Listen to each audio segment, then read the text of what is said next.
He was just a quiet single dad mopping floors in a luxury hotel, invisible to everyone, until four men in black suits cornered the billionaire CEO in the penthouse elevator. No one knew his past. No one expected what he'd do next. But when his young daughter whispered from the service corridor, "Papa, should we help that scared lady?" everything changed. What happened in those next 12 hours would expose a corporate conspiracy, reveal skills honed in the darkest operations, and ignite a connection neither of them saw coming. This isn't just a rescue story. It's about the courage to step forward when everyone else steps back, about trust earned in moments of chaos, and about the quiet strength of a man who walked away from danger, but runs toward it when someone innocent needs protecting. What unfolds will leave you breathless, inspired, and believing that heroes don't always wear badges. Sometimes they wear janitorial uniforms and carry mops instead of weapons. Before we jump back in, tell us where you're tuning in from and if this story touches you. Make sure you're subscribed, because tomorrow, I've saved something extra special for you. The rain hammered against the tall glass windows of the Obsidian Grand Hotel, one of the most exclusive properties in the heart of Seattle.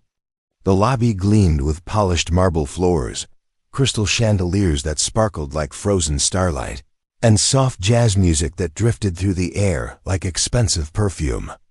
Guests moved through this space with the quiet confidence of people who never had to check price tags or worry about tomorrow. And then there was Wesley Ford. He pushed his cleaning cart across the lobby floor at exactly 9:47 p.m., the wheels squeaking softly against the tile.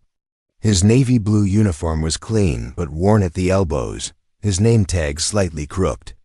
He wore black work boots that had seen better days and carried a spray bottle in one hand, a microfiber cloth in the other. To everyone around him, he was part of the furniture, invisible, forgettable, just another worker keeping the machinery of luxury running smoothly. But if anyone had bothered to look closely, really look, they might have noticed the way his eyes scanned every corner of the room, the way his posture stayed balanced even when he leaned over to wipe down a table, the way his hands, rough and calloused, moved with surgical precision. And if they looked even closer, they might have seen the faint scar along his jawline, barely visible under the dim lighting, a reminder of a life he no longer spoke about. Wesley had been working at the Obsidian Grand for 8 months, long enough to know every service corridor, every blind spot in the security cameras, every exit route, long enough to memorize the faces of the regulars, the high rollers, the ones who tipped well and the ones who didn't tip at all.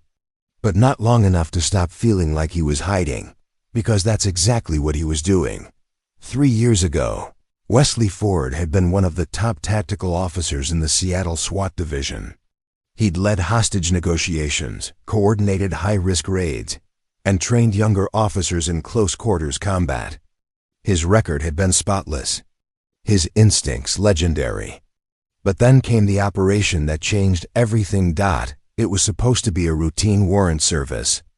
A drug house on the east side, low-level dealers, minimal resistance expected. But the intel had been wrong. Dead wrong. When his team breached the door, they walked into an ambush. 2 officers went down in the first 10 seconds. Wesley had pulled them both to safety, taking 3 bullets in the process, 1 in the shoulder, 1 grazing his ribs, and 1 that shattered his left kneecap. He survived. His team survived. But his career didn't.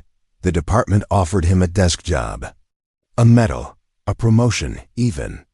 But Wesley couldn't do it anymore. Couldn't sit in briefing rooms and send other people into danger. Couldn't look at his daughter and pretend he wasn't one bad call away from never coming home. So he turned in his badge, took his pension payout, and disappeared into the kind of work where no one asked questions. Now he mopped floors, fixed leaking faucets, restocked minibar fridges, and every night he went home to the small apartment he shared with his daughter, cooked her dinner, helped her with homework, and pretended that this quiet, simple life was enough. Most nights. It was. Tonight would not be one of those nights. Wesley was wiping down the brass railing near the elevator bank when he heard the commotion. It started as a ripple, a shift in the energy of the lobby. Voices dropped. Heads turned.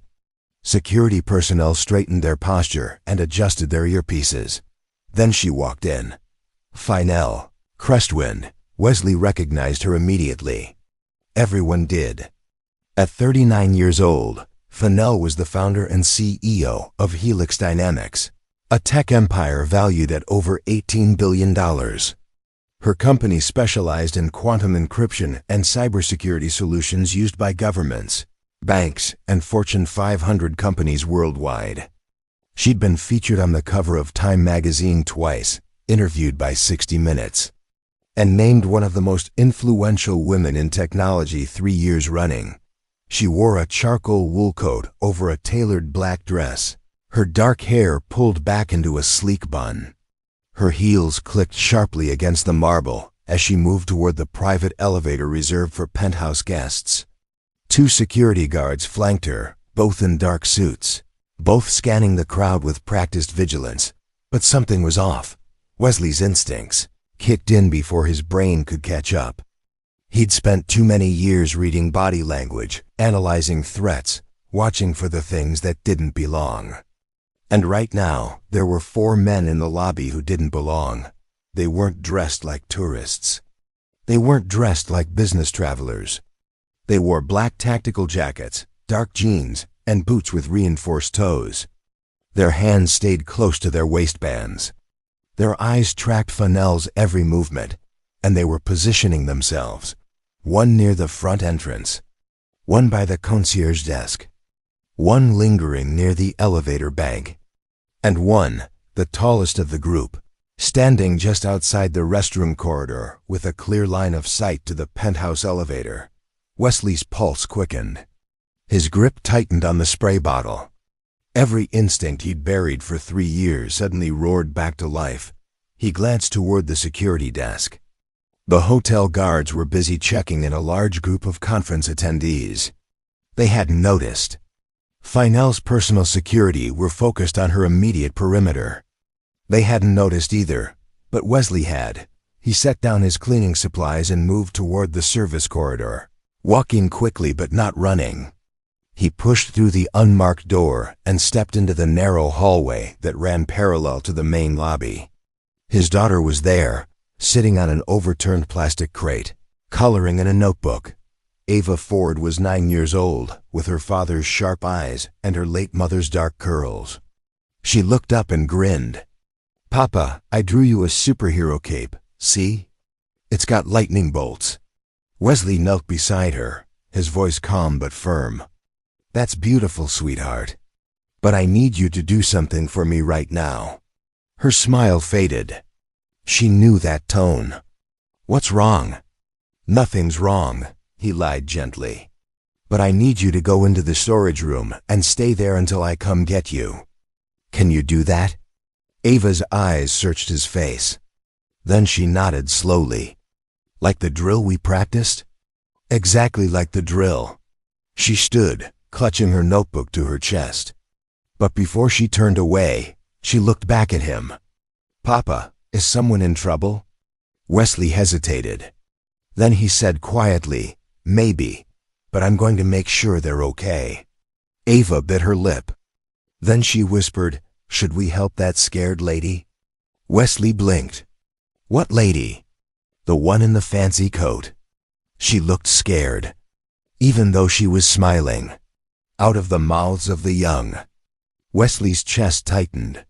His daughter had seen what trained security guards had missed. Finelle Crestwind wasn't just another VIP passing through. She was afraid. Wesley cupped Ava's cheek. "Yes, sweetheart. We should help her." Ava nodded solemnly, then slipped into the storage room and quietly closed the door behind her. Wesley stood, rolled his shoulders, and stepped back into the corridor. His mind was already shifting gears, analyzing angles, calculating risks. He didn't have a weapon, didn't have backup, didn't have authority, but he had experience. And he had something more important than any of that. He had a reason to act, because somewhere in this hotel, a woman was in danger. And Wesley Ford had spent too long hiding from who he used to be. Tonight, that ended. Final Crestwind stepped into the private elevator and exhaled for the first time in what felt like hours. The doors slid shut with a soft hiss, sealing her inside the mirrored cage. Her reflection stared back at her, calm, controlled, composed. The mask she'd perfected over 15 years of boardrooms, investor meetings, and hostile takeovers. But beneath the surface, her heart was racing. She pressed the button for the 23rd floor, the penthouse suite she'd reserved under a false name. Her security team had swept the room twice. Her assistant had confirmed that the reservation through an encrypted channel. Everything was supposed to be secure, but Finel hadn't survived this long in the tech world by trusting supposed to be. Her company, Helix Dynamics, had started in a garage with 2 laptops and a dream. Now it employed over 12,000 people across 6 continents. She'd built an empire on the promise of unbreakable encryption, on the idea that privacy was a right, not a commodity. But that same technology had made her enemies, powerful ones. 3 weeks ago, she'd received the first threat. An encrypted email with no return address, no signature, just a single line of text. You have something that doesn't belong to you. Return it or we'll take it. Preparing and narrating this story took us a lot of time, so if you are enjoying it, subscribe to our channel. It means a lot to us. Now back to the story. She'd forwarded it to her security team. They'd traced it to a server farm in Eastern Europe, then hit a dead end. The second message came 5 days later. This time, it included a photo of her leaving her office building. The third message had arrived yesterday. No words. Just a picture of her hotel reservation confirmation. Someone was watching. Someone knew where she was. And someone was getting closer. Finel had tried to cancel the trip, but this meeting couldn't be rescheduled. She was here to finalize a partnership with a Japanese cybersecurity firm, a deal worth $300 million. A deal that could change the trajectory of her company. She couldn't afford to show weakness. Couldn't afford to let fear dictate her decisions. So she'd come to Seattle. Increased her security.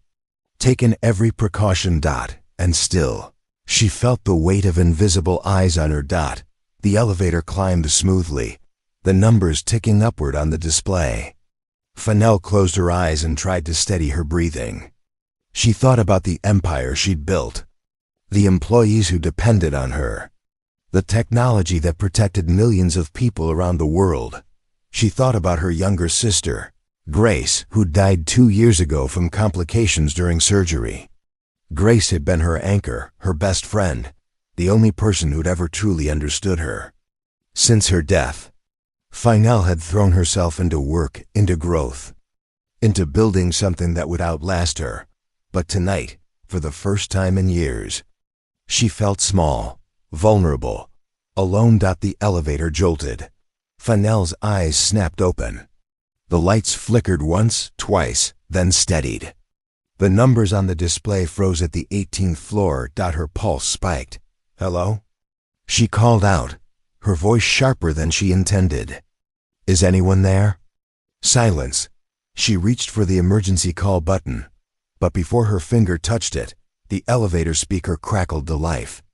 Miss Crestwind, a calm, unfamiliar voice said. Please remain calm. We're experiencing a minor technical issue. Maintenance is on the way. Finel's jaw tightened. Who is this? Hotel operations, ma'am. Nothing to worry about. But something in the tone, the too smooth delivery, the slight delay before the words, set off every alarm bell in her mind. She pressed the emergency button. Nothing happened. She pulled out her phone. No signal. Her breathing quickened. She turned toward the mirrored walls and saw her own reflection staring back, wide-eyed and pale. Then, in the reflection, she saw something else. The elevator panel. The numbers weren't frozen at 18. They were descending, slowly, quietly. 17, 16, 15. Someone had overridden the system. Fennell's mind raced. She reached into her purse and pulled out a small canister of pepper spray, the only weapon she'd been allowed to carry past hotel security. Her fingers closed around it tightly. The elevator continued its slow descent. 14, 13, 12. She pressed herself against the back wall, eyes fixed on the doors. Whoever was waiting for her on the other side. She wouldn't go down without a fight. But then, just as suddenly as it had started, the elevator stopped. The lights went out completely. Fennell's breath caught in her throat. Darkness swallowed her whole. And then, from somewhere above her, she heard a sound, a soft metallic click. Like a hatch opening. Someone was coming. Meanwhile, 3 floors below, Wesley Ford moved through the service stairwell like a shadow. His knee ached, the old injury flaring up as he took the steps 2 at a time, but he ignored it. He'd learned long ago how to push through pain. He reached the 12th floor and paused, pressing his ear against the door. Voices, low, clipped, professional. He recognized the cadence. Tactical communication. He eased the door open, just enough to peer through the crack. 2 of the men in black jackets stood in the hallway, one on each side of the elevator bank. They weren't hotel security. They weren't private bodyguards. They were operators. Wesley's jaw clenched. He'd seen men like this before. Ex-military, ex-agency, the kind who worked off the books for the highest bidder. They moved with precision, communicated in hand signals, and carried themselves with the quiet confidence of people who'd done this many times before. One of them spoke into a radio. Package is contained. Extraction in 2 minutes. Package. They were talking about Fennell. Wesley's mind shifted into overdrive. He didn't have time to call the police. Didn't have time to alert hotel security. By the time anyone responded, she'd be gone. He was the only one who could stop this. He scanned the hallway. A housekeeping cart sat abandoned near a guest room door. He moved toward it silently, his years of tactical training guiding every step. He grabbed a fire extinguisher from the wall mount, tested its weight, and tucked it under his arm. Then he stepped into the hallway. The first operative turned, eyes narrowing. Maintenance. This floor's closed. Wesley didn't respond. He just walked forward, pushing the housekeeping cart ahead of him, head down, shoulders slouched. Playing the part, the operative stepped closer. I said this floor is. Wesley swung the fire extinguisher in a tight arc. The impact caught the man across the temple. He dropped like a stone, unconscious before he hit the carpet. The second operative spun, hand reaching for the weapon concealed under his jacket. But Wesley was faster. He drove the base of the extinguisher into the man's solar plexus, then swept his leg. The operative crashed into the wall, gasping for air. Wesley followed up with a controlled strike to the back of the neck. 2 down. 2 to go. Wesley dragged both bodies into an empty guest room. Zip-tied their wrists with plastic bands from the housekeeping cart, and pulled the door shut behind him. Then he turned toward the elevator. Inside, Fennell was alone in the dark, heart pounding. Pepper spray clutched in one trembling hand, and above her, the ceiling hatch creaked open. The darkness inside the elevator was absolute. Fennell's breathing echoed off the mirrored walls, each inhale sharp and shallow. She pressed her back against the corner, pepper spray raised, thumb hovering over the trigger. Her eyes strained against the blackness, searching for shapes, for movement, for anything. The metallic creak above her head grew louder. Then, a beam of light pierced the darkness. A flashlight, cutting through the void like a blade. It swept across the elevator ceiling, then down toward her face. Fennell squinted, raising her free hand to shield her eyes. "Miss Crustwind," a voice called down. Low, controlled, professional. "I need you to remain calm." We're here to escort you to safety. Fennell's grip on the pepper spray tightened. Who are you? Private security. Your executive team hired us after the threats escalated. We're here to get you out before things get worse. It sounded plausible, almost convincing. But Fennell hadn't built a billion-dollar empire by accepting things at face value. If you're private security, she said, her voice steady despite the terror clawing at her chest, then tell me the code phrase my team was supposed to use. Silence. The flashlight beam stayed fixed on her face. UNMOVING. Then the voice came again, colder this time. Miss Crustwind, we don't have time for verification protocols.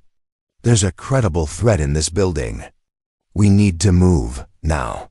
Fennell's heart hammered against her ribs. No code phrase. No credentials. No protocol. These weren't her people. She shifted her weight, readying herself. I'm not going anywhere with you. The flashlight clicked off. For a moment, everything was silent. Then she heard it. The sound of something dropping into the elevator shaft. A rope.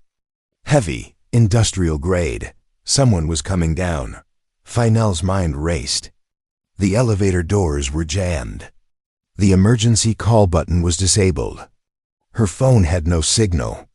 She was trapped in a steel box with no way out and armed operatives, descending from above. But she wasn't helpless. She pulled off one of her heels. A 5-inch stiletto with a reinforced steel tip, and gripped it like a weapon. Her other hand stayed locked on the pepper spray. If they wanted her, they'd have to work for it. The rope swayed. Boots hit the elevator roof with a dull thud. Then a different sound. Sharp. Sudden. A grunt of surprise followed by a heavy impact. The rope went slack. Fennell froze. Listening, scuffling, a muffled curse. Then silence again. Miss Crustwind, a new voice called down. This one was different. Rougher, American, urgent, but not threatening. My name is Wesley Ford. I work maintenance at this hotel. I need you to trust me for the next 60 seconds. Fennell's pulse spiked. How do I know you're not with them? You don't, Wesley said bluntly. But in about 30 seconds, 2 more men are going to reach this elevator. And when they do, you're either coming with me or you're going with them. Your choice. Fennell hesitated. Every instinct screamed at her to stay put, to wait for real help. But real help wasn't coming. And whoever this man was, he'd just taken down one of the operatives trying to breach the elevator. What do you need me to do? She asked. There's an emergency hatch release on the left side of the control panel. Red lever. Pull it. Fennell felt along the panel in the dark, her fingers brushing cold metal until they found the lever. She yanked it down. The ceiling hatch clicked open fully. Now step back, Wesley ordered. She did. A moment later, a hand reached down through the opening. Grab on. Reach down through the opening. Grab on. Fennell looked up at the silhouette, backlit by the dim light from the elevator shaft. She couldn't see his face. Couldn't verify who he was or what his intentions were, but she could hear the sound of footsteps echoing down the stairwell. Getting closer, she grabbed his hand. Wesley's grip was iron strong. He pulled her up with surprising ease, hauling her through the hatch and onto the elevator roof in one smooth motion. The moment her feet touched the metal surface, he steadied her and pointed toward a service ladder bolted to the shaft wall. Climb, he said. Don't look down. Don't stop. Fennell kicked off her remaining heel and started climbing, her dress restricting her movement, but adrenaline overriding the discomfort. Below her, she heard the elevator doors being pried open. Shouts, radio chatter. Wesley climbed behind her, his movements efficient and controlled despite the awkwardness of the narrow space. When they reached the 14th floor, he pried open the maintenance access door and pulled her through into a dimly lit corridor. This way, he said. Moving quickly but quietly down the hall, Fennell followed, her mind spinning. Who were those men? I don't know, Wesley said. But they weren't amateurs. Are you security? No. Police? Not anymore. They reached a service elevator at the far end of the corridor. Wesley punched in a code on the panel and the doors opened immediately. He ushered her inside and hit the button for the basement-level dot as the elevator descended. Fennell finally got a good look at him. Tall, maybe 6'2", with broad shoulders and the kind of build that came from years of physical work, not a gym. His face was weathered but kind, with sharp blue eyes that seemed to take in everything at once. His janitor's uniform was rumpled, and there was a fresh cut above his eyebrow. "You're bleeding," she said. Wesley touched his forehead absently. "Occupational hazard. Maintenance doesn't usually involve rooftop combat. It does tonight." The elevator doors opened into the basement. Wesley led her through a maze of storage rooms and mechanical corridors, moving with the confidence of someone who knew every inch of the building. Finally, they reached a small break room tucked away in a forgotten corner. He locked the door behind them and gestured toward a chair. "Sit, catch your breath." Fennell sank into the chair, her legs trembling from adrenaline. "Why did you help me?" Wesley leaned against the wall, arms crossed. "Because someone needed to. That's not an answer." He met her gaze.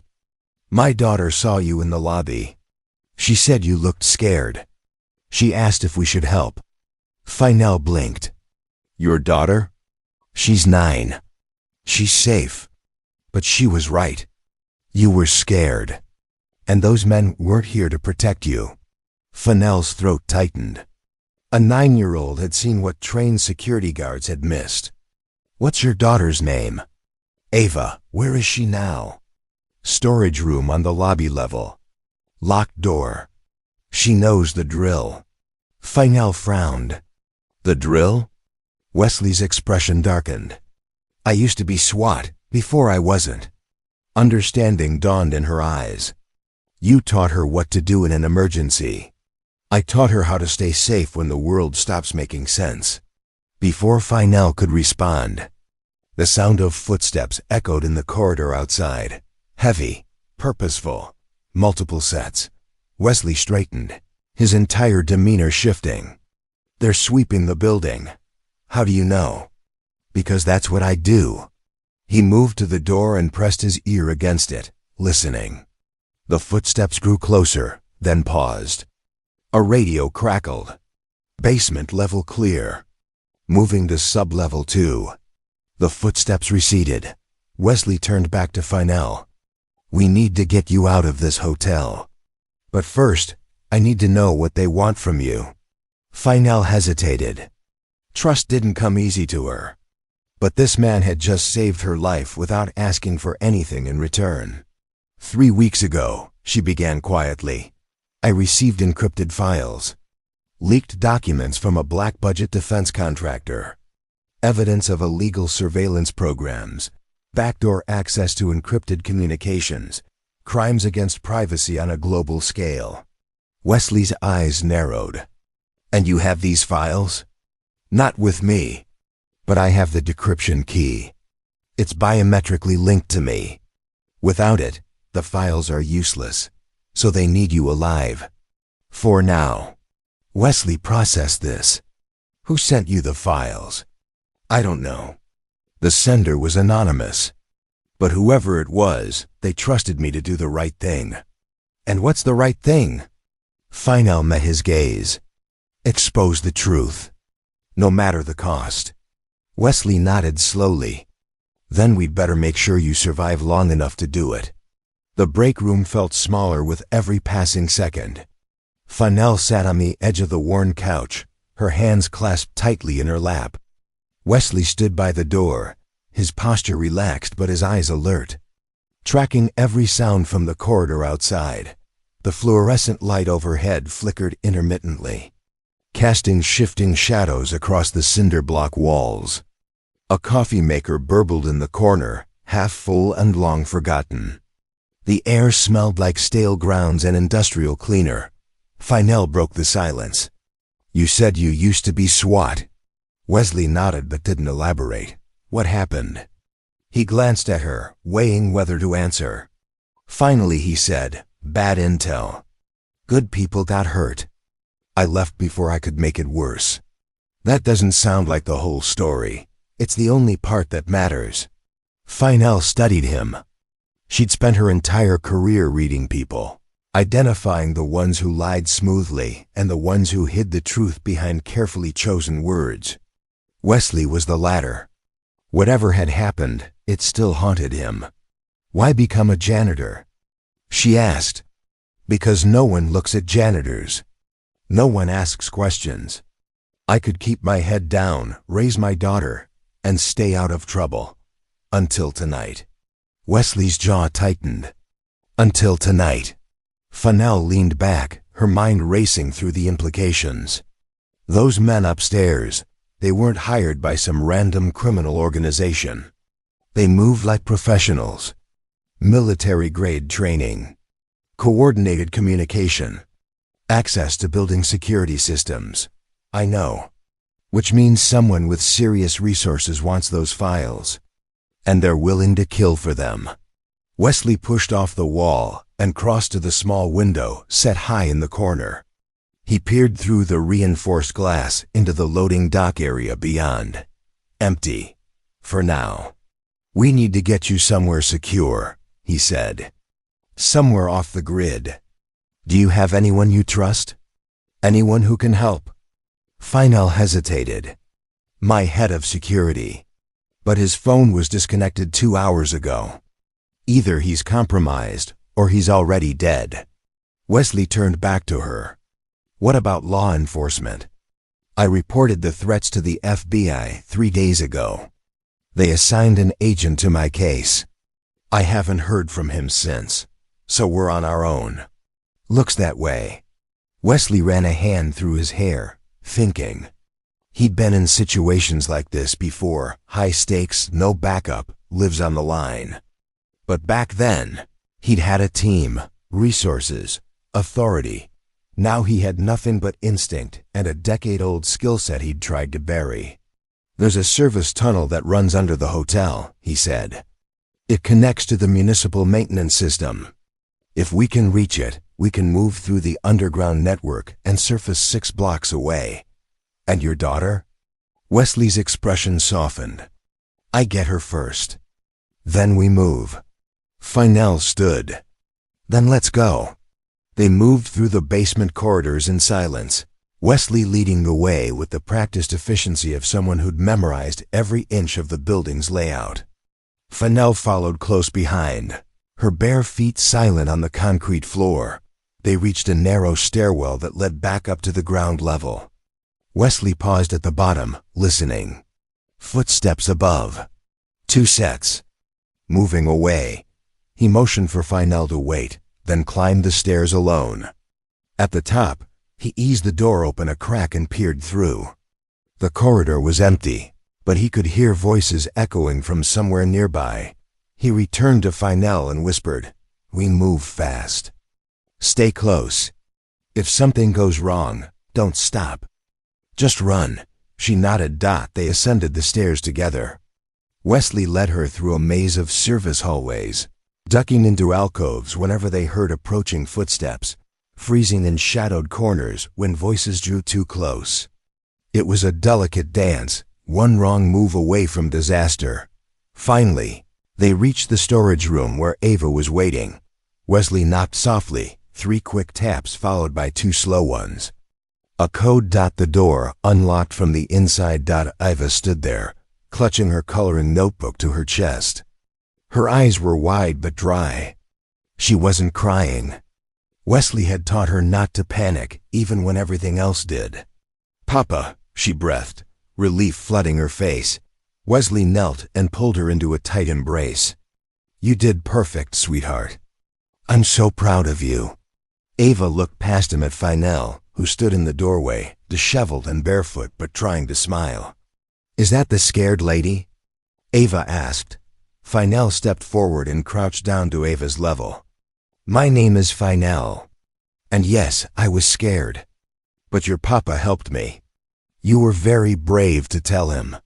Ava's eyes searched Fennell's face with the unguarded curiosity of someone too young to understand the weight of the moment. Are the bad people still looking for you? Yes, Fennell said honestly. But your papa is going to make sure we're safe. Ava looked up at Wesley. Are you going to fight them? Wesley brushed a curl away from her face. Only if I have to. But mostly, I'm going to keep you safe. Both of you. Ava nodded solemnly, then reached into her pocket and pulled out a small plastic whistle on a keychain. She held it out to Fennell. This is for emergencies. Papa gave it to me. But I think you need it more. Gave it to me. But I think you need it more. Fennell's throat tightened. She took the whistle carefully, as if it were made of glass. Thank you, Ava. I'll take very good care of it. Wesley stood and lifted Ava into his arms. We're going on an adventure. But it's the quiet kind. Can you do that? Ava wrapped her arms around his neck. I can be so quiet, you won't even know I'm here. That's my girl. They moved as a unit now, Wesley carrying Ava on one hip while keeping Fennell close behind him. The corridor felt longer than before, every shadow a potential threat. Every sound amplified by adrenaline. They were halfway to the service tunnel entrance when Wesley heard footsteps. Coming fast, he pushed Fennell and Ava into a recessed doorway and pressed himself against the wall. A moment later, two operatives rounded the corner, moving with tactical precision. Wesley didn't hesitate. He set Ava down gently behind him and stepped into their path. The first operative barely had time to react before Wesley closed the distance. He deflected the man's reaching hand, drove an elbow into his ribs, and swept his legs out from under him. The operative hit the ground hard, his radio clattering across the floor. The second operative drew a weapon, but Wesley was already moving. He grabbed a metal shelving bracket from the wall and swung it in a tight arc, striking the operative's wrist. The gun fell. Wesley followed up with a palm strike to the sternum. Then a controlled takedown that left the man gasping on the floor. Both operatives were unconscious within seconds. Wesley retrieved the fallen radio and crushed it under his boot. Then he turned back to Fennell and Ava, breathing hard but steady. Still with me? He asked. Fennell stared at him, wide-eyed. Who are you? Wesley picked up Ava again and started moving. Right now? I'm the only chance you've got. They reached the service tunnel entrance, a heavy steel door marked with faded warning signs. Wesley entered a code into the keypad, and the lock disengaged with a metallic clunk. He pulled the door open and ushered them inside. The tunnel stretched ahead into darkness, lit only by dim emergency lights spaced every 20 feet. The air was cooler here, tinged with the smell of damp concrete and old pipes. Wesley pulled a flashlight from his belt and clicked it on. Stay close. Watch your step. They descended into the tunnel. The door ceiling shut behind them with a hollow boom that echoed through the passage. Above them, in the hotel, alarms began to wail. Fennell looked back toward the sealed door. They know we're gone. Wesley adjusted Ava in his arms and started walking. Then we'd better move fast. As they disappeared into the underground labyrinth, Ava whispered into her father's ear, Papa, are we heroes now? Wesley glanced at Fennell, who was walking beside them with her head held high despite everything. No, sweetheart, he said softly. We're just people doing what's right. But in that moment, in the darkness beneath the city, with danger closing in from all sides, they felt like something more. They felt like hope. The tunnel stretched before them like the throat of some sleeping beast. Water dripped from rusted pipes overhead, creating a rhythmic percussion that echoed off the concrete walls. Wesley's flashlight cut through the darkness in sweeping arcs, illuminating graffiti tags, abandoned equipment, and the occasional rat skittering into the shadows. Ava had gone quiet, her face pressed against Wesley's shoulder. Fennell walked beside them, one hand trailing along the wall for balance, the other clutching the plastic whistle Ava had given her like a talisman. They'd been walking for 15 minutes when Wesley stopped abruptly. He set Ava down gently and motioned for silence. Both Fennell and Ava froze, listening. At first, there was nothing. Then, faintly, the sound of voices echoing through the tunnel behind them. Distant but growing closer, Wesley's jaw tightened. They'd been found faster than he'd expected. Someone had access to building schematics, knew the tunnel system, and was coordinating the pursuit with military efficiency. He scanned their surroundings. 20 feet ahead, a junction split the tunnel in 3 directions. He moved quickly to examine each passage, shining his light down corridors that seemed to stretch into infinity. "This one," he said, pointing to the rightmost tunnel. "It leads toward the old subway maintenance station. Multiple exits, harder to track." Fennell helped Ava to her feet, and they started moving again, faster now. Wesley's mind was already 3 steps ahead. Calculating distances, estimating pursuit speed, identifying choke points. They reached a section where the tunnel widened into a small chamber, filled with abandoned maintenance equipment. Wesley stopped and surveyed the space with tactical precision. Old pipes, rusted toolboxes, coils of electrical wire, and a stack of wooden pallets. "Wait here," he told Fennell, handing her the flashlight. "What are you doing?" She asked, "Buying us time." Wesley worked quickly, his hands moving with practiced efficiency. He dragged several pallets across the tunnel entrance, creating a partial barrier. Then he looped electrical wire across the passage at ankle height, securing it to pipes on either side. Not enough to seriously injure, but enough to trip and disorient. He grabbed a metal toolbox and wedged it precariously atop the pallet stack. Then he scattered loose bolts and screws across the floor beyond the wire, creating a minefield of noise. Fennell watched in silence, recognition dawning in her eyes. "You're not just slowing them down. You're funneling them into a predictable path." Wesley glanced at her. "You think like a tactician. I think like a chess player. Same principle." He allowed himself a small smile. "Then you understand what comes next. We move fast while they waste time figuring out the trap." They left the chamber and continued deeper into the tunnel network. Behind them, the voices grew momentarily louder, then stopped. A clatter of metal, cursing. The trap had worked. Wesley picked up Ava again and broke into a controlled jog. Fennell kept pace beside him, her bare feet slapping against wet concrete. They turned left at another junction, then right, then descended a steep access stairwell that led even deeper underground. Finally, they emerged into an abandoned subway platform, long since closed to the public. Graffiti covered every surface, and the air smelled like rust and forgotten places. A single emergency exit sign glowed weakly at the far end. Wesley set Ava down and pulled out his phone. No signal as expected, but he'd memorized the route before they'd entered the tunnels.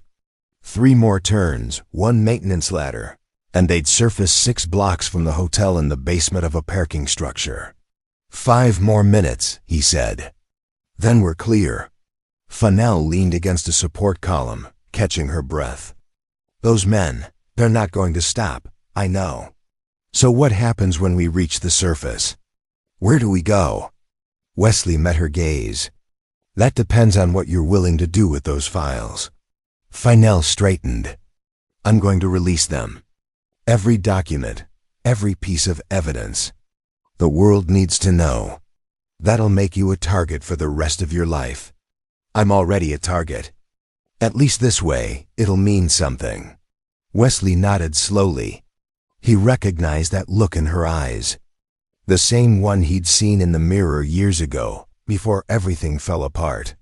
The willingness to sacrifice everything for what you believed was right. "Then we get you somewhere safe first," he said. "Somewhere you can transmit the files without being traced. I have a contact. A journalist I trust. But I'd need secure access and time. I can get you both." Ava tugged on Wesley's sleeve. "Papa, are we going home after this?" Wesley knelt beside her, his expression softening. "Soon, sweetheart. I promise. Will the scared lady come with us?" He glanced at Finel, who was watching them with an expression he couldn't quite read. "For a little while," he said. "Until she's safe." Ava seemed to consider this, then nodded. "Okay, but she needs shoes. Her feet are all dirty." Despite everything, Finel laughed. It was a short, surprised sound that broke through the tension like sunlight through storm clouds. "You're absolutely right, Ava," she said. "I definitely need shoes."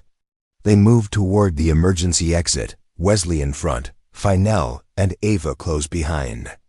The stairwell beyond was narrow and steep. Climbing toward street level. As they ascended, Wesley allowed himself one brief moment of hope.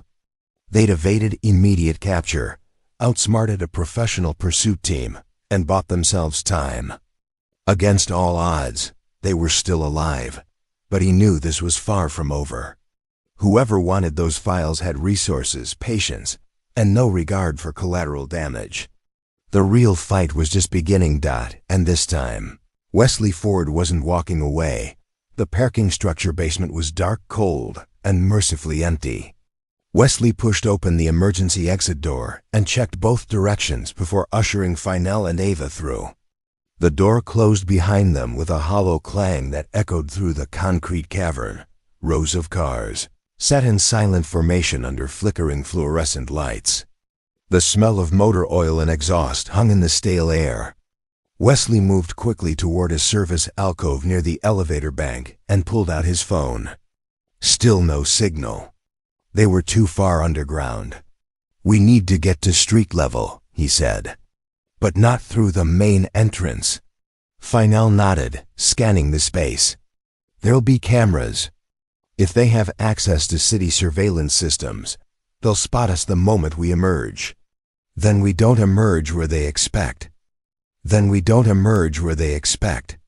Wesley led them to a maintenance stairwell on the opposite end of the structure.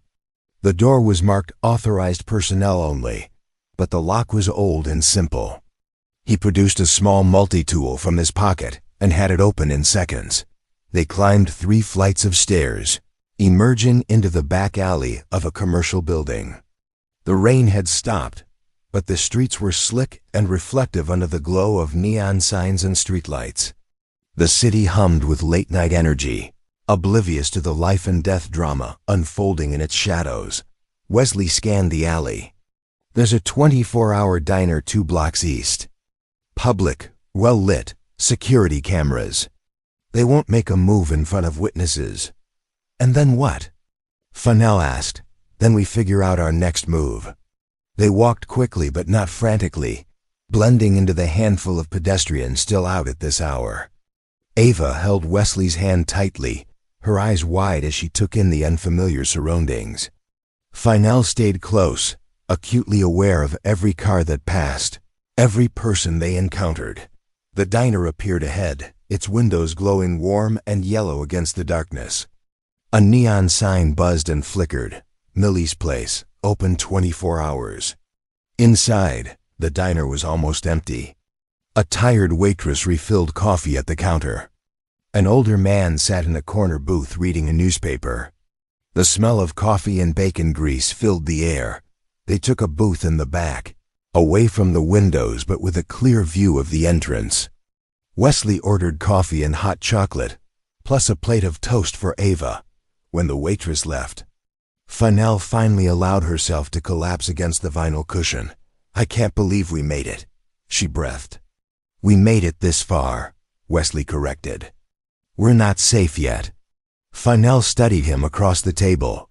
In the harsh fluorescent light of the diner, she could see details she'd missed before. The scar along his jawline, the calluses on his knuckles, the way his eyes never stopped moving, constantly assessing, constantly vigilant. "You said you left SWAT because good people got hurt," she said quietly. "What really happened?" Wesley's jaw tightened.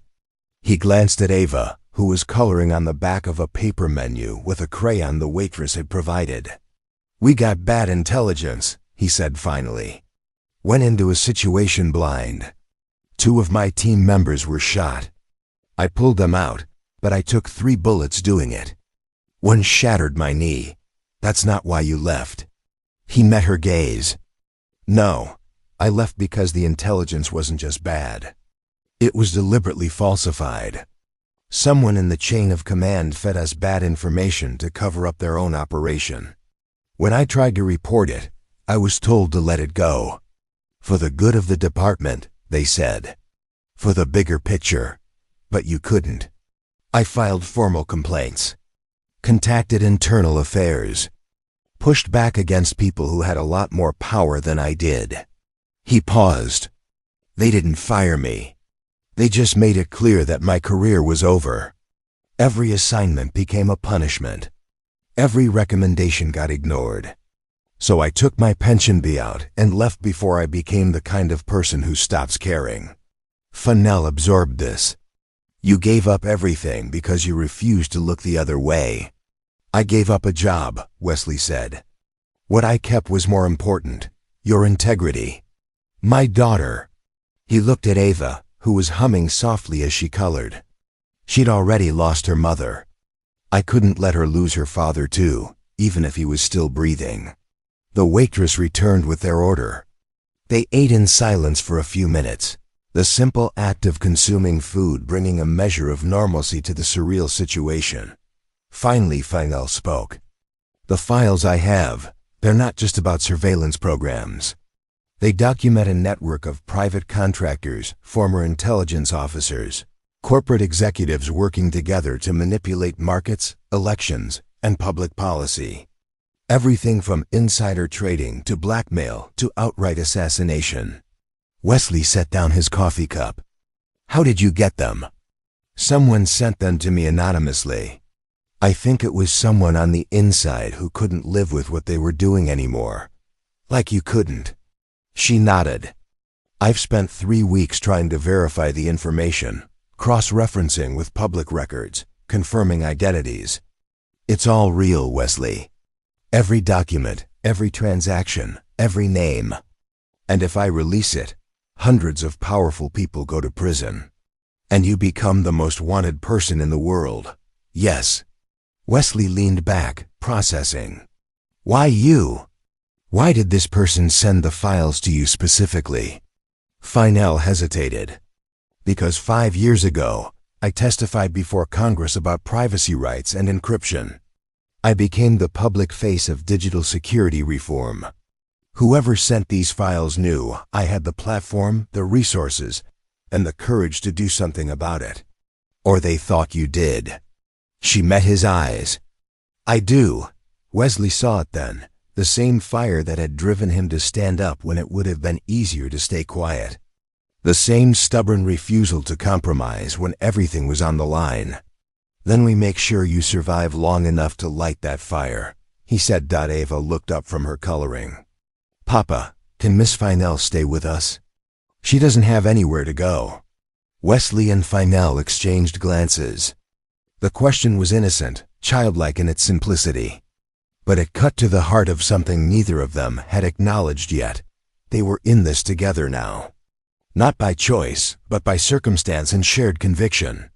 "For now," Wesley said gently to his daughter, "until we figure out where she be safe." Ava nodded, satisfied, and returned to her coloring. But Wesley knew the truth. There was no safe place anymore. Not for Fennell. Not while those files existed. The only way forward was through, and he was going to make sure she got there. Wesley's phone buzzed on the diner table, startling all 3 of them. He grabbed it quickly, checking the screen. A text message from an unknown number. "You can't hide forever. We know where you are." His blood went cold. He stood abruptly, scanning the diner. The older man was still reading his newspaper. The waitress was wiping down the counter. Everything looked normal. Too normal. "We need to move," he said quietly. "Now." Fennell didn't question. She gathered Ava's crayons and helped her slide out of the booth. Wesley dropped cash on the table, more than enough to cover the bill, and led them toward the back exit. They emerged into another alley, this one narrower and darker. Wesley's mind raced. How had they been found? He'd been careful, taken every precaution, used routes that weren't monitored. Unless someone was tracking them by other means, he turned to Finelle. "Your phone. Do you still have it?" She pulled it from her coat pocket. "Yes, but it's been off since the hotel." "Doesn't matter. If they have the resources I think they do, they can track it even when it's powered down." He took the phone from her, removed the battery, and dropped both pieces into a dumpster. "From now on, we assume everything electronic is compromised." They moved quickly through a series of alleys and side streets, Wesley using his knowledge of the city to stay off main thoroughfares. After 20 minutes of constant movement, they ducked into the covered entrance of a closed bookstore. Wesley pulled out his own phone, hesitated, then made a call. It rang 4 times before a gruff voice answered. "Ford? That you?" "Yeah, it's me. I need a favor, Captain." There was a pause. "You haven't called me in 3 years. Must be serious." "It is. I've got a civilian in danger. High-profile target, professional pursuit team. I need a safe house and a way to contact the FBI field office without going through normal channels."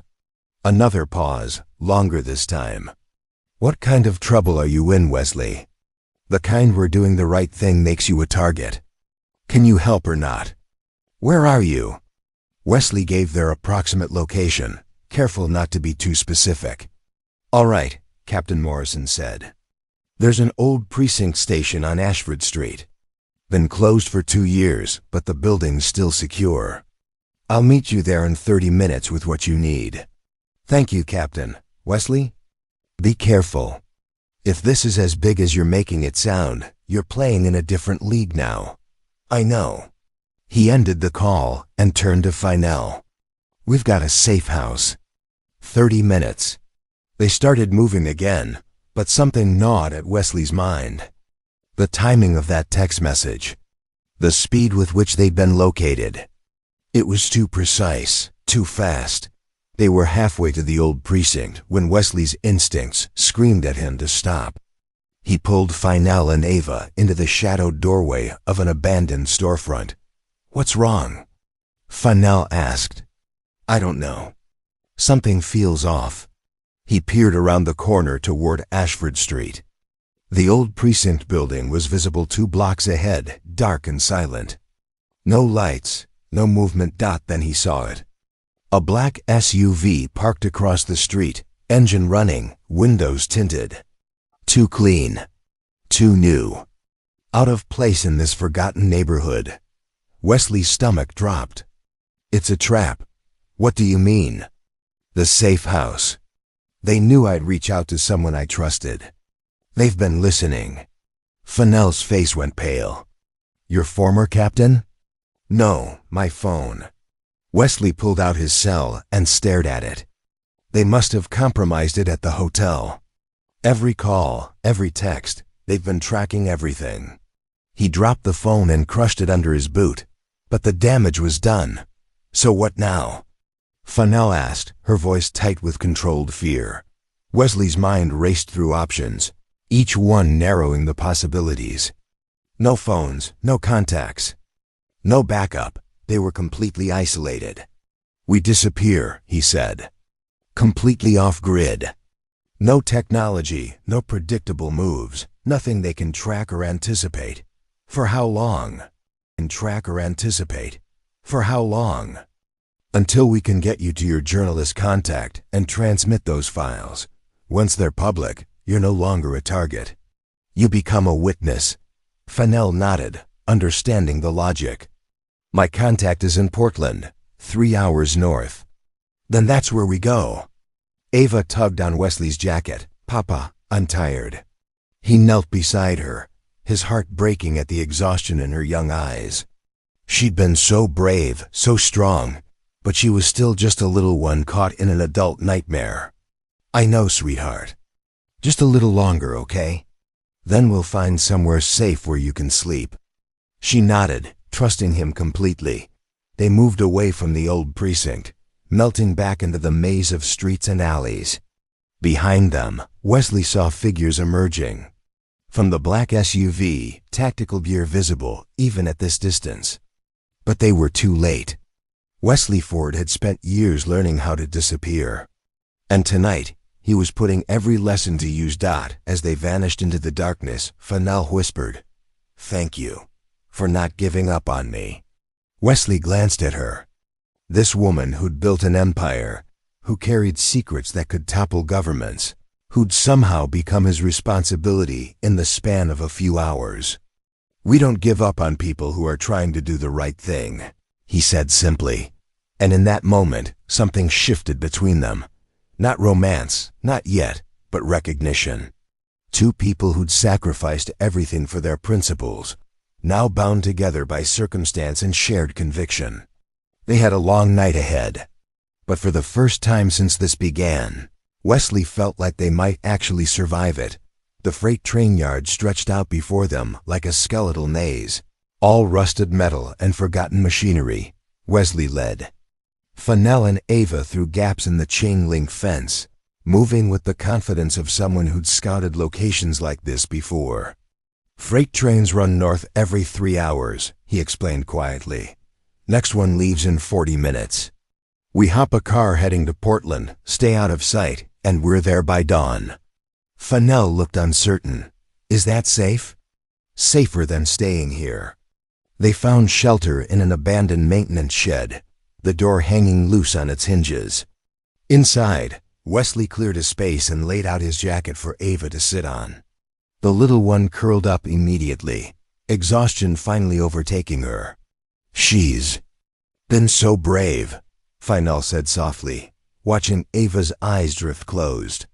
"She learned it from her mother," Wesley replied. "Sarah was a paramedic, ran toward danger when everyone else ran away. Ava has that same heart. And you?" Wesley met her gaze. "I'm just trying to be worthy of them both." They sat in comfortable. Silence for a few minutes, listening to the distant sounds of the train yard. Then Fennell spoke, her voice barely above a whisper.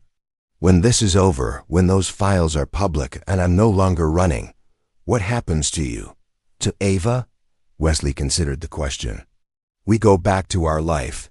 Small apartment, quiet job, homework and bedtime stories. After everything you've done tonight, you really think you can go back to mopping floors?" "I don't mop floors because it's all I can do," Wesley said. "I do it because it's all I need to do. My daughter has a roof over her head, food on the table, and a father who comes home every night. That's enough, but is it enough for you?" He looked at her, this brilliant, fierce woman who'd risked everything for truth. "Tonight reminded me of something I'd forgotten. That skills don't define purpose. Actions do. I used those skills tonight. Not because I missed the life, but because someone needed help. That's the only reason that matters." Fennell smiled, a genuine warmth breaking through her exhaustion. "Your daughter is lucky to have you, unlucky to have her." The sound of an approaching train rumbled through the ground. Wesley stood and peered through a crack in the shed wall. A long freight train was pulling into the yard, slowing but not stopping. "That's our ride," he said. "Stay close, move fast, and don't look back." They emerged from the shed, Ava now awake and alert. Wesley scooped her up and jogged alongside the moving train, searching for an open boxcar. He found one halfway down the line, its door partially ajar. "Now!" he shouted. He tossed Ava up into the car first, then helped Fennell climb aboard. Finally he hauled himself up, his damaged knee screaming in protest but holding. The train picked up speed, pulling away from the yard and into the night. Inside the boxcar, they collapsed against the wooden walls, breathing hard. Through the open door, the city lights of Seattle began to fade, replaced by the darkness of the open countryside. "We made it," Fennell said. disbelief in her voice. Wesley nodded. First part's done. Now comes the hard part. Getting the files out. Keeping you alive long enough to see it through. Fennell looked at him, her expression serious. Why are you doing this, Wesley? Really? You could have walked away at any point. Let someone else handle it, but you didn't. Wesley watched Ava, who'd fallen asleep again with her head on Fennell's lap. Because my daughter asked if we should help. And I couldn't tell her no. Not when helping was the right thing to do. Even if it costs you everything. Some things are worth the cost. The train carried them north through the darkness. 3 unlikely fugitives bound together by circumstance and conviction. Behind them, in the city they'd left, powerful people were mobilizing resources, calling in favors, tightening the net. But ahead lay possibility. A journalist who could broadcast the truth. A chance to expose corruption on a massive scale. And maybe, just maybe, a new beginning for all of them. As dawn approached, and the first light of morning began to paint the horizon, Wesley allowed himself a moment of hope. They weren't safe yet. The fight wasn't over, but they'd survived the night. And sometimes, that was victory enough. The freight train rolled into the outskirts of Portland, just as the sun crested the horizon, painting the sky in shades of amber and rose. Wesley stood near the open boxcar door, watching the landscape transform from rural farmland to industrial zones to the distant skyline of the city proper. Ava stirred awake, rubbing her eyes with small fists. Fennell sat beside her, looking disheveled but determined. Her designer coat was smudged with dirt, her hair had come loose from its once sleek bun, and her bare feet were wrapped in strips of fabric Wesley had torn from his own shirt. Yet somehow she looked more real than she had in the hotel, more human, more present. We're almost there, Wesley said, checking his watch. It was just past 6 in the morning. The train will slow down near the freight depot in about 10 minutes. That's when we jump. Fennell nodded, helping Ava to her feet. The little one stretched and yawned, then looked up at Wesley with those impossibly trusting eyes. Papa, are we safe now? Wesley knelt beside her, brushing a curl from her forehead. We're getting there, sweetheart. Just a little bit longer. When the train slowed to navigate a junction, Wesley dropped to the ground first, then caught Ava as she jumped into his arms. Fennell followed, landing with surprising grace despite her bare feet. They moved quickly away from the tracks, cutting through a series of warehouse lots until they reached a quiet, residential street. The neighborhood was just beginning to wake. A few early risers walked dogs. A jogger passed by with earbuds in, and the smell of fresh coffee drifted from a corner cafe. After the chaos of the night, the normalcy felt almost surreal. Wesley found a payphone outside a convenience store, one of the few remaining relics of a pre-cellular age. He fed it coins and dialed the number Fennell had memorized. It rang 4 times before a cautious voice answered. Hello? My name is Wesley Ford. I'm calling on behalf of Fennell Crestwind. She needs to speak with you. It's urgent. There was a sharp intake of breath. Put her on. Wesley handed the phone to Fennell. She took it with trembling hands, and for the first time since he'd met her, he saw tears threatening to spill over. Nathan, she said, her voice cracking, it's me. The conversation lasted 3 minutes. Wesley watched her face transform as she spoke, relief and exhaustion, and something close to hope flickering across her features.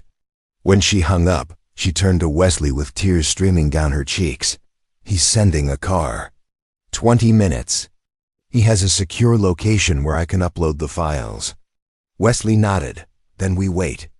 They sat on a bench outside the convenience store, Ava between them, swinging her legs and humming a tune Wesley recognized from one of her favorite cartoons.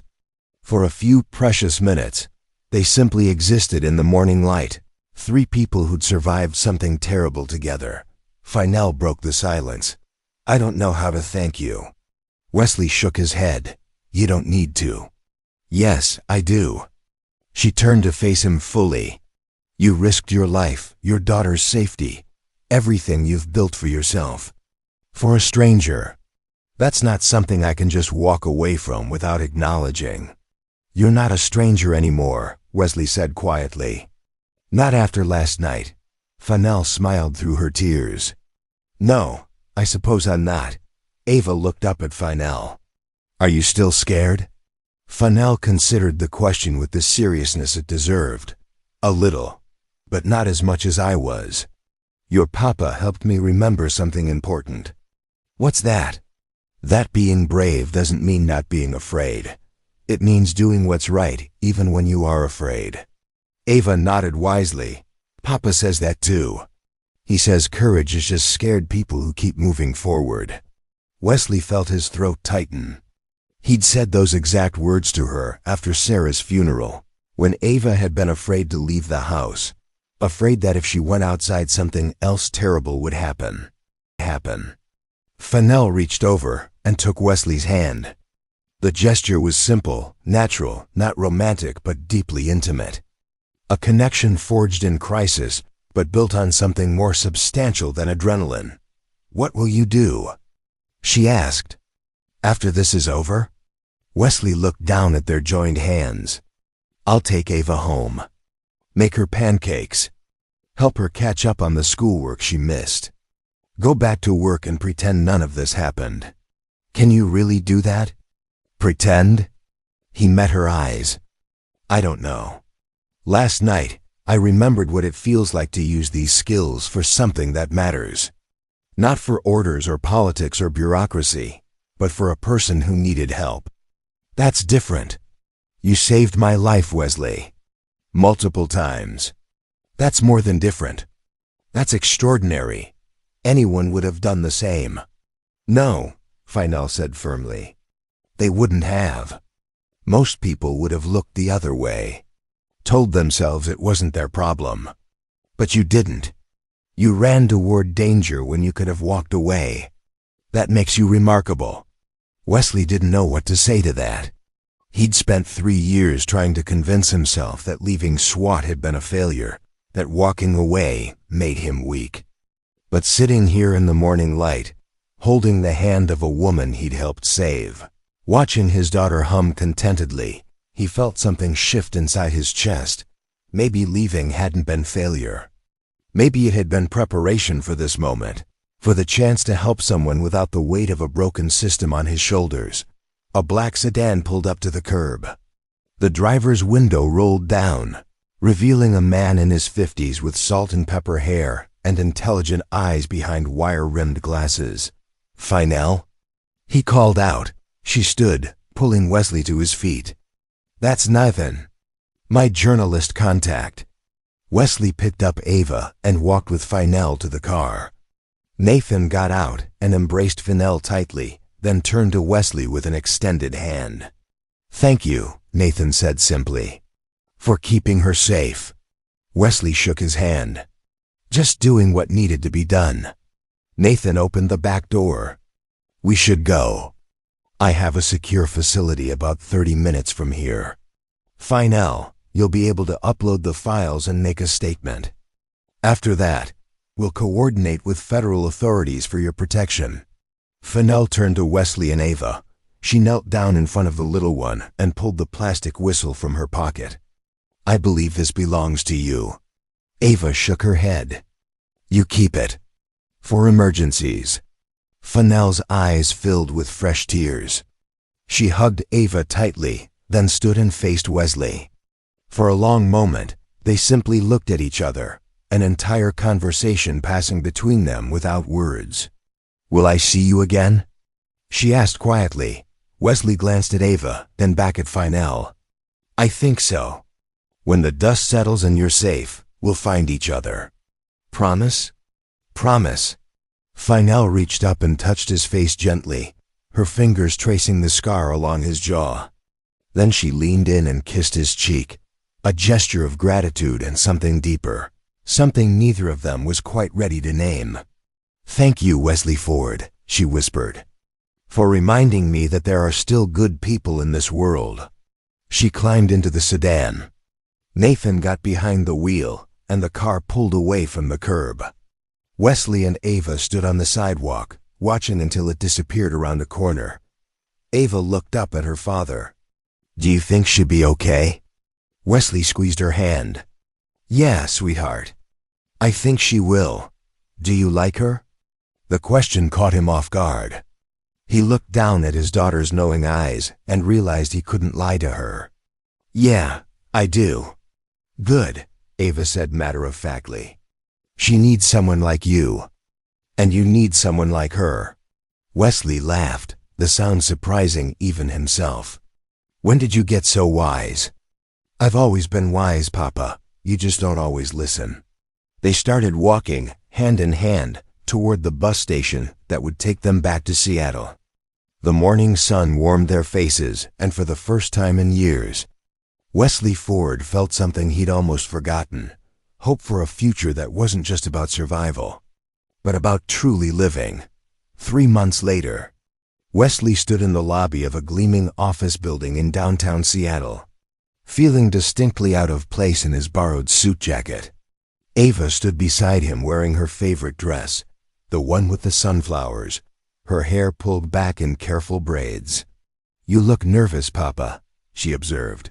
"I am nervous," he admitted. "Why?" "You saved her life." "She's not scary." Wesley smiled despite himself.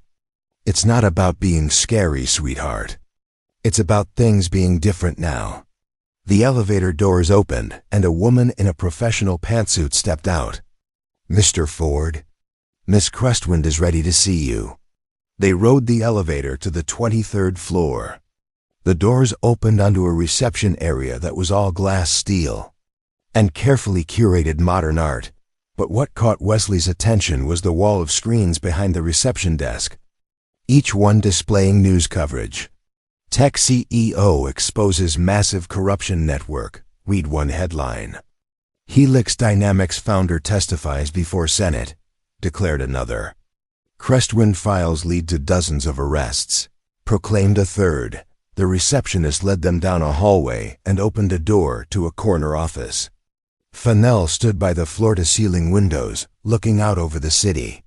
She turned when they entered, and her face transformed with a smile that reached her eyes. "Wesley, Ava." She crossed the room quickly and hugged them both. "Thank you for coming." She looked different from that desperate night 3 months ago. Her hair was styled, her clothes immaculate, her posture confident. But her eyes held the same warmth, the same recognition of shared experience. "How are you?" Wesley asked. "Alive, thanks to you. The files are public, the investigations are underway, and I've somehow become the face of corporate whistleblowing." She gestured to the screens visible through her office window. "It's been overwhelming but necessary. Any more threats?" "A few. But the FBI has been helpful, and once the information was public, I stopped being a target and became a witness. Just like you said." Ava tugged on Fennell's sleeve. "Did you get shoes?" Fennell laughed, the sound bright and genuine. "I did, several pairs. Would you like to see?" She led them to a seating area in her office and opened a closet revealing a modest collection of professional footwear. Ava examined each pair with serious concentration, finally pronouncing a pair of navy blue flats as very sensible. Wesley watched the interaction with a fullness in his chest he couldn't quite name. These two people, brought together by crisis, had formed a bond that transcended the circumstances of their meeting.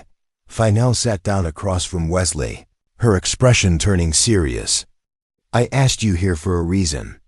One, want to start a foundation, something focused on protecting whistleblowers and supporting people who take personal risks to expose corruption. People who do the right thing, even when it costs them everything." Wesley nodded slowly. "That sounds important." "It is. And I want you to be part of it." He blinked, surprised. "Me?" "You. I need someone who understands protection, security, risk assessment.